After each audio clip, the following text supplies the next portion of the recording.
demilitarized. Israel will retain security responsibility, including a security perimeter for the foreseeable future. And lastly, Gaza will have a peaceful civilian administration that is run neither by Hamas. మనం చూస్తున్నాం first Hamas ఆయుధాలను వదిలేయాలి అని చెప్తున్నారు. అలాగే ఇజ్రాయెల్కి సంబంధించినటువంటి సైనికులు కానీ పౌరులు కానీ బందీలుగా ఉన్న వాళ్ళు వెంటనే తిరిగి రావాలి అని చెప్తున్నటువంటి పరిస్థితి కనిపిస్తుంది. ఒకవేళ ఒప్పుకోకపోతే మేము దాడి చేస్తామంటూ కూడా ఇజ్రాయెల్ హెచ్చరిస్తున్నటువంటి తీరు మనకు కనిపిస్తుంది. అంటే వన్ సైడెడ్గా కాల్పుల విరమణ అనేది రెండు సైడ్ల నుంచి ఉండాలి కదా, కానీ వన్ సైడెడ్గా మేము నిర్ణయం తీసుకున్నాం, మా నిర్ణయం అంటే మీరు దాడి చేస్తే యుద్ధాలు చేయాలి, అంటే దాడి చేసినా వాళ్ళు దాడిని భరించాలి, లేదు కాల్పుల విరమణ చేసుకున్నా దాన్ని కూడా భరించాలి. అంటే వాళ్ళకి ఏం ఉండదు, ఇంకా వాళ్ళకంటూ సొంత నిర్ణయాలు ఉండవు. ఇప్పుడు అలాగే ఉంది పరిస్థితి. మేము కాల్పుల విరమణ చేస్తున్నాం, మీరు ఒప్పుకోకపోతే మేమే దాడి చేస్తాం. మళ్ళీ ఇది ఎక్కడి గొడవ?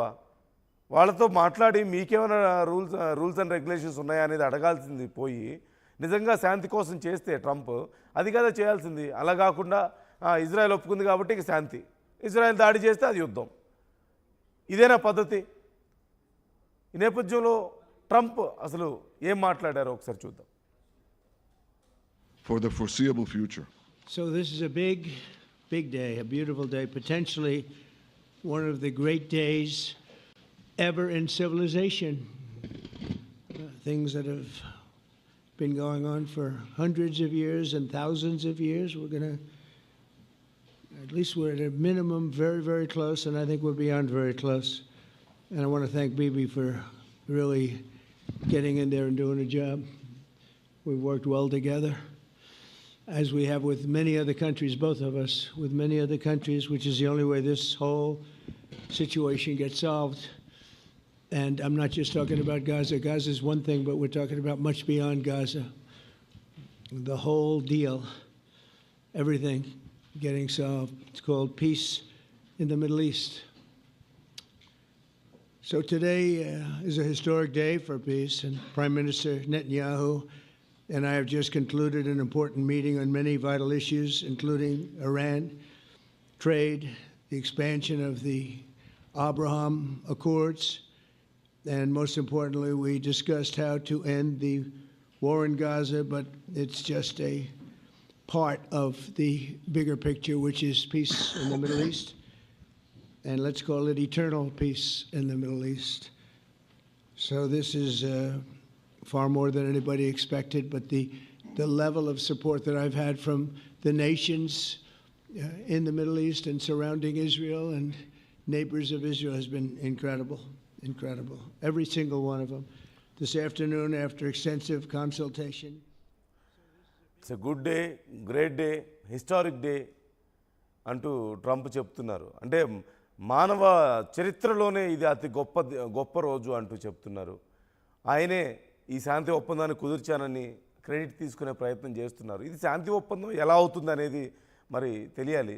అంటే హమాస్ను కూడా పిలిచి వాళ్ళు కూడా అంగీకరిస్తే, ఇప్పుడు ఇద్దరు కొట్టుకుంటున్నప్పుడు గొడవ పడుతున్నప్పుడు వాళ్ళిద్దరినీ కూర్చోబెట్టి ఇదిగో మీరు గొడవ పడొద్దు, ఇక ఇదిగో టర్మ్స్ అండ్ కండిషన్స్ ఇలా ఉండాలి, మీ టర్మ్స్ ఏంటి మాట్లాడుకోండి అని చెప్పాలి. అలా కాకుండా అందులో ఒకరిని పిలిచి నీ టర్మ్స్ ఏంటి ఇవా, ఓకే, అవతల వాళ్ళు ఒప్పుకుంటే శాంతి ఒప్పందం, ఒప్పుకోకపోతే వాళ్ళని వేసేద్దాం అని చెప్పి మాట్లాడితే అది శాంతి ఒప్పందం అవుతుందా? ఇదేనా పద్ధతి?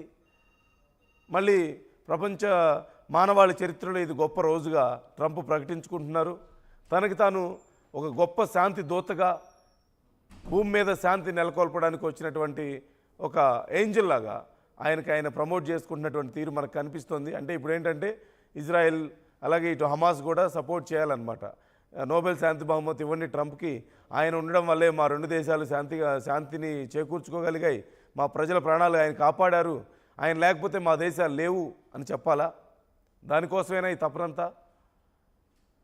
సో మీ అభిప్రాయం ఎలా ఉంది అసలు? ఓన్లీ ఇజ్రాయెల్ అమెరికా కలిసి కూర్చొని డిస్కస్ చేసుకొని మేము నిర్ణయం తీసుకున్నాం, మీరు ఫాలో అవ్వకపోతే మీరు దొంగలంటే అది కరెక్టేనా? మీరు ఫాలో అవ్వకపోతే మిమ్మల్ని వేసేస్తాం, మేము చెప్పింది వింటే శాంతి, లేదంటే లేదు అంటే అది శాంతి ఒప్పందం అవుతుందా?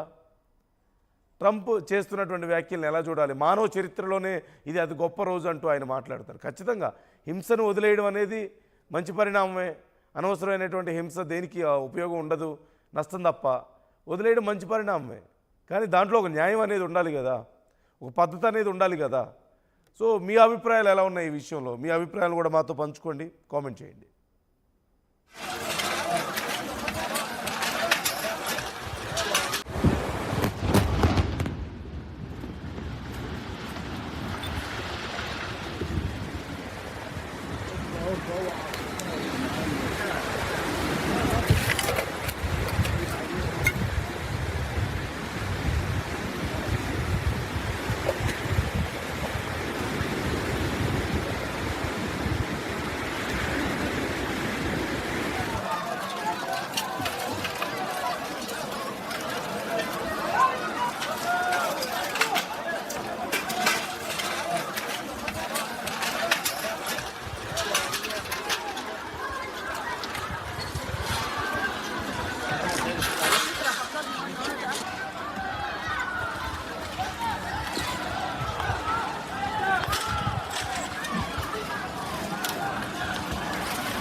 Go off.